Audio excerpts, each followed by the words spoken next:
আমরা শুরু করছি আজকের প্রার্থনা।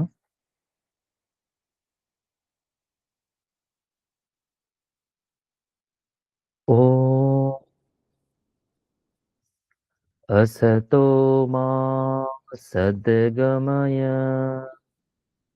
तमसो मा ज्योतिर्गमय मृत्योर्मा मृतङ्गमय ॐ शान्ति शान्ति शान्तिः। অসৎ থেকে আমাকে সৎ এর দিকে নিয়ে চলো। অন্ধকার থেকে আমাকে আলোর দিকে নিয়ে চলো। মৃত্যু থেকে আমাকে অমৃতের পথে নিয়ে চলো। ওম শান্তি, শান্তি, শান্তি।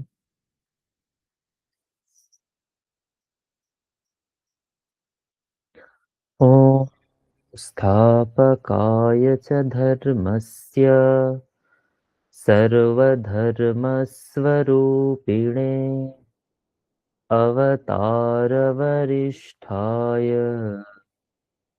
रामकृष्णाय ते नमः।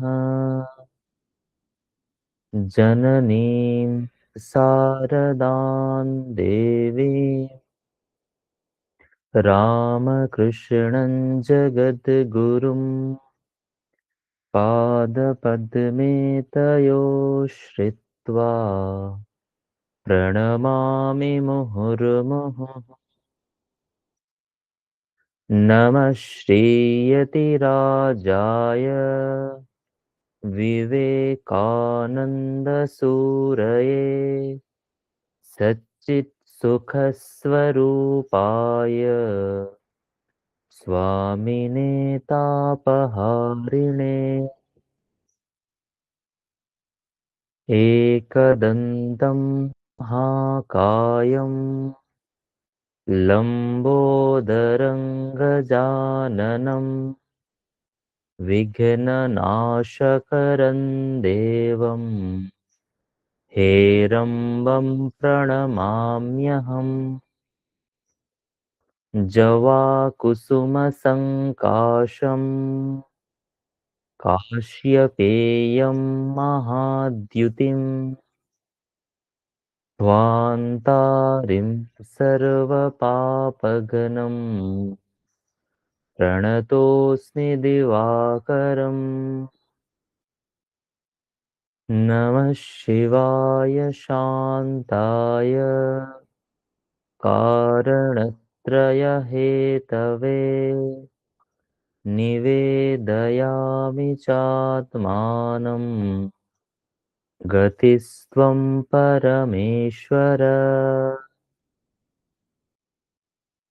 भद्रकाल्यै नमो नित्यं सरस्वत्यै नमो नमः।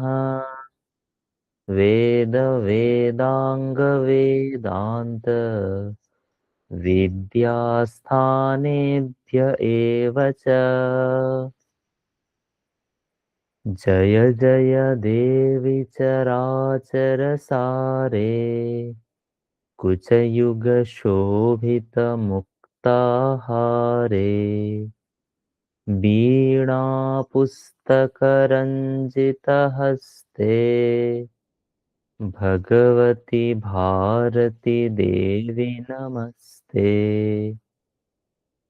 कृष्णाय वासुदेवाय हरये परमात्मने प्रणतक्लेशनाशाय गोविन्दाय नमो नमः। रामाय रामभद्राय रामचन्द्राय वेधसे रघुनाथाय नाथाय सीतायाः पतये नमः। सर्वमङ्गलमङ्गल्ये शिवे सर्वार्थसाधिके शरण्ये त्र्यम्बके गौरी नारायणि नमोऽस्तु ते।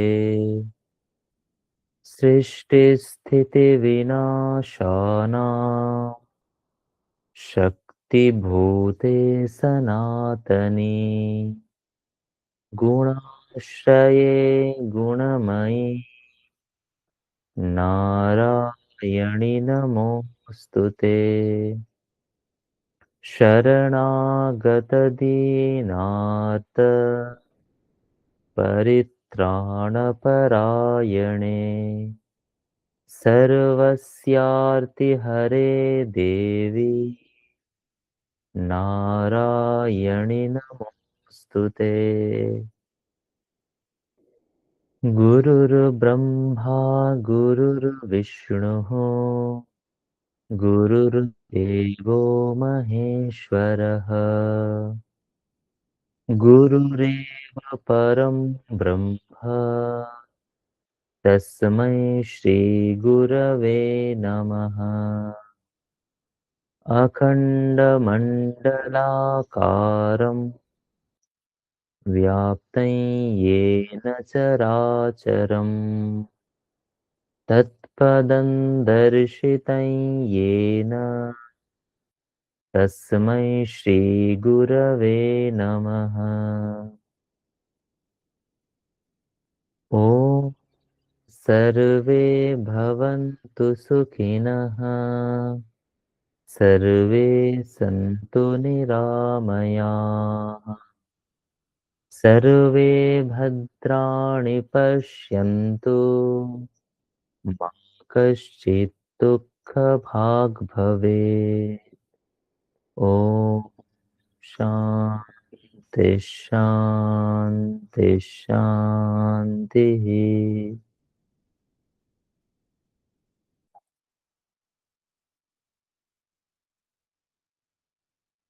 এরপর আমরা শ্রীমদ্ ভগবদ গীতা পাঠ করব। চতুর্থ অধ্যায় 31 নম্বর শ্লোক থেকে।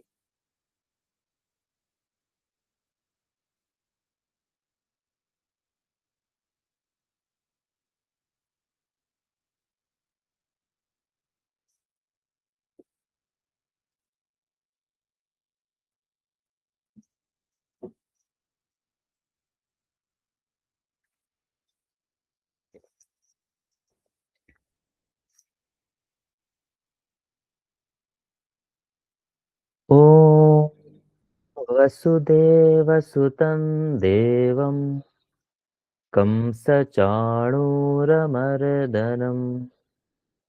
देवकी परमानन्दं कृष्णं वन्दे जगद्गुरुम्। अथ चतुर्थोऽध्यायः यज्ञशिष्टामृतभुजो यान्ति ब्रह्मसनातनम् नायं लोकोऽस्त्ययज्ञस्य कुतोऽन्यः कुरु सत्तम। एवं बहुविधा यज्ञा वितता ब्रह्मणो मुखे कर्मजान् विद्धितान् सर्वान् एवं ज्ञात्वा विमोक्ष्यसे।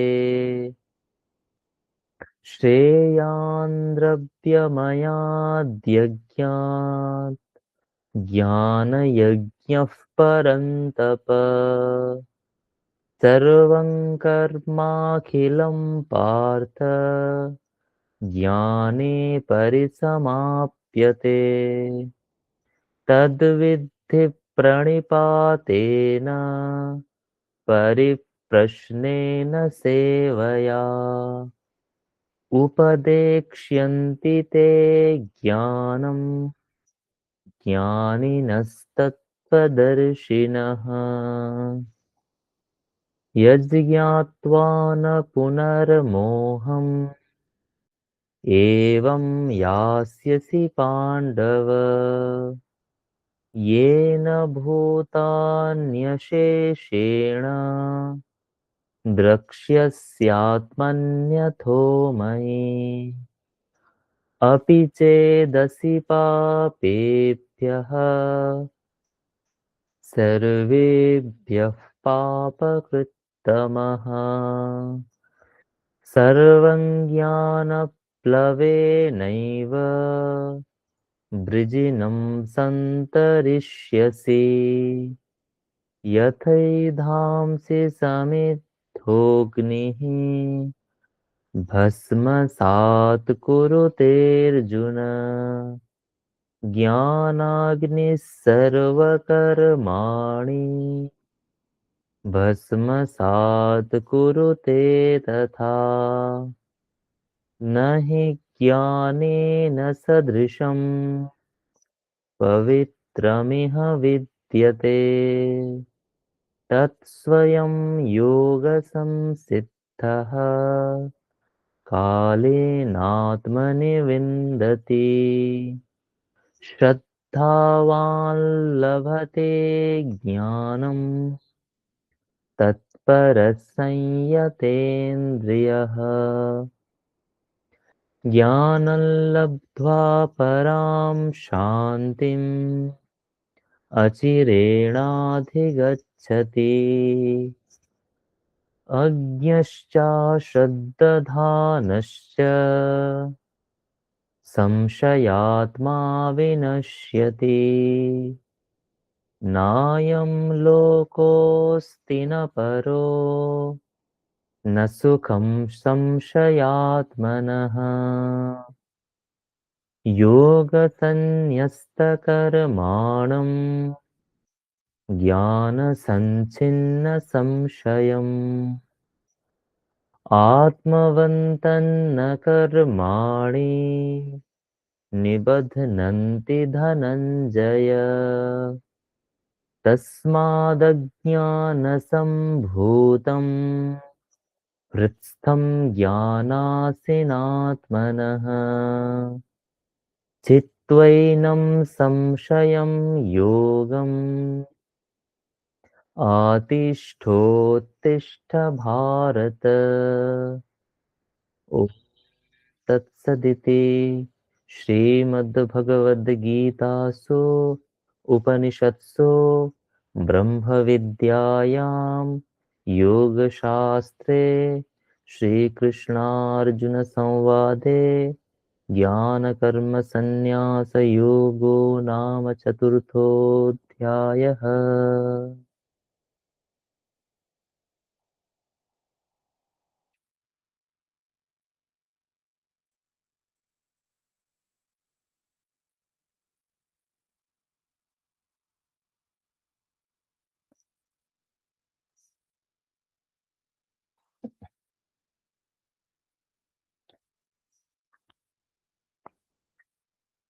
আজকের প্রাত্যহিক মনন ভগবত গীতার চতুর্থ অধ্যায়ের চতুর্দশ শ্লোক। ন মাং কর্মাণি লিম্পন্তি ন মে কর্মফলে স্পৃহা ইতি মাম যোऽভিজানাতি কর্মভির্ন স বধ্যতে। আরেকবার পাঠ করছি।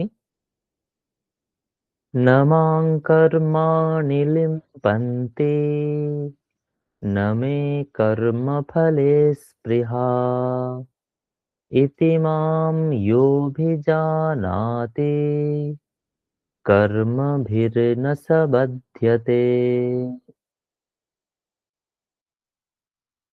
সাধারণ অর্থ, কর্মফলে আমার স্পৃহা নেই, তাই কোনো কর্ম আমাকে আবদ্ধ করতে পারে না। এইরূপে যিনি আমাকে তত্ত্বত জানেন, তিনিও কর্মের দ্বারা আবদ্ধ হন না। এখানে আসলে কর্মযোগের কথা বলা হয়েছে। কর্মযোগ মানে নিষ্কামভাবে কর্ম করা। ভগবান নিজে দৃষ্টান্ত দিয়ে বলছেন যে আমি নিষ্কামভাবে কর্ম করি, তার এটা হলো উদাহরণ। ন মাং কর্মাণি লিম্পন্তি, অর্থাৎ আমি যে এই সৃষ্টি, স্থিতি, প্রলয় এইসব কাজ করছি, জগৎকে, জগতে আমি এসেছি, সমস্ত কাজ করলেও এর আগের শ্লোকে আগের দিন বলেছিলাম, আগের শ্লোকে বলেছিলেন যে আমি অকর্তা, অর্থাৎ এসব কাজ করলেও আমি কর্তা নই, অর্থাৎ আমাকে কর্মফল স্পর্শ করে না, আমি অসংসারী। ঠিক সেই কথাটা এখানে উনি আরো স্পষ্টভাবে বলছেন, ন মাম কর্মাণি লিম্পন্তি, কর্মাণি মাম ন লিম্পন্তি, অর্থাৎ কর্ম সকল, কর্মসমূহ মানে কর্মফল সমূহ আমাতে লিপ্ত হয় না, অর্থাৎ কর্মফল আমাকে, কর্মফল আমার সঙ্গে জড়িয়ে যায় না, আমার সঙ্গে লেপন করা হয় না, লিপ্ত হয় না।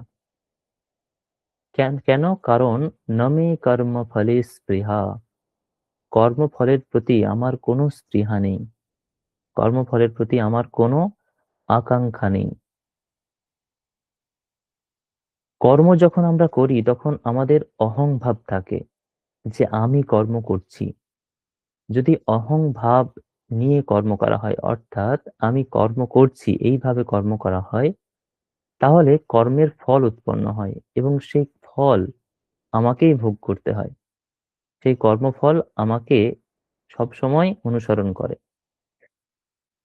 তাহলে কর্মফল কখন আমাদের অনুসরণ করে না? যদি আমরা নিষ্কাম ভাবে কাজ করতে পারি। নিষ্কাম ভাবে কাজ করা মানে কি? কর্তব্য বুদ্ধিতে কর্ম করা এবং কর্ম করে সেই কর্মের ফল ঈশ্বরে অর্পণ করা। রামকৃষ্ণ মিশনে একটা পরম্পরা আছে, যে কোনো কর্মের শেষে ওনারা বলেন শ্রী রামকৃষ্ণার্পণমস্তু, অর্থাৎ যা কিছু কাজ করলে সেই সমস্ত কর্ম আমরা আমাদের ঠাকুর শ্রীরামকৃষ্ণকে অর্পণ করলাম। এই যে সমর্পণ ভাব, আমরাও দৈনন্দিন প্রত্যেকে প্রচুর কাজ করে চলেছি নিজের নিজের কর্মক্ষেত্রে, নিজের নিজের সংসারে, জীবনে। কিন্তু সেখানে আমরা যদি এই বুদ্ধিতে কাজ করি যে এটা আমার কর্তব্য, তাই আমাকে করতে হবে, অর্থাৎ আমি সেই জন্য করছি, এখানে আমার পাওয়ার কিছু নেই, দেওয়ার কিছু নেই, যদি আমরা এইভাবে কর্ম করতে পারি এবং শেষে প্রত্যেকদিন যদি আমি ভগবানকে এই সমস্ত কর্মের ফল অর্পণ করতে পারি, তাহলে কর্মফল আমাদেরকে বাঁধতে পারবে না।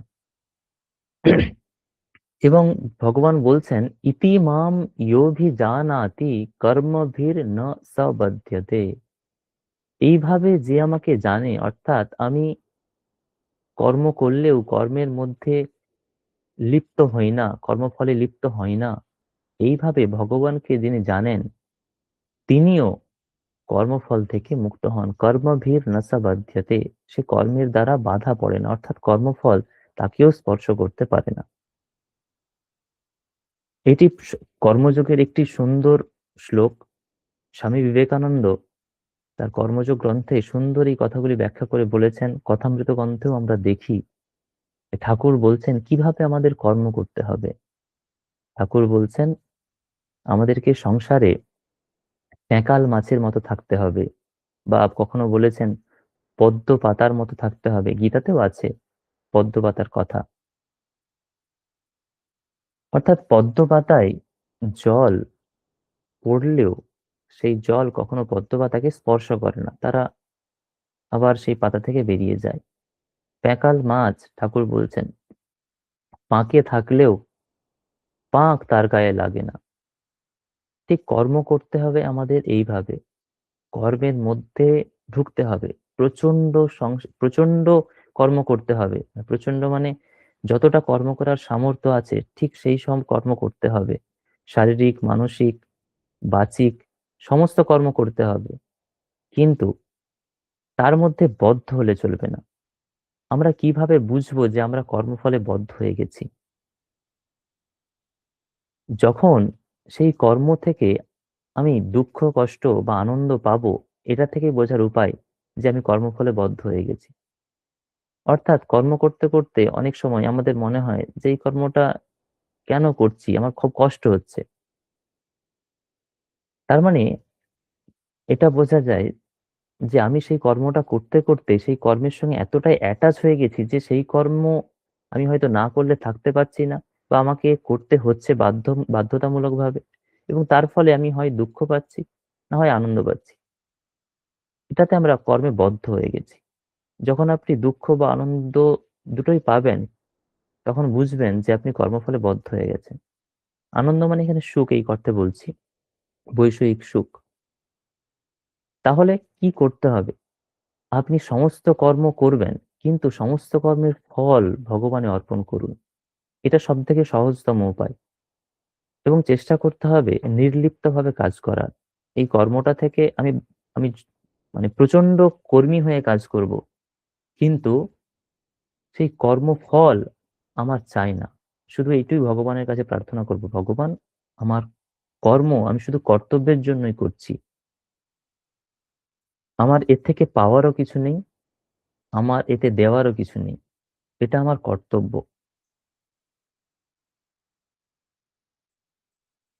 এখানেই আমরা আজকের মনন শেষ করতে পারি।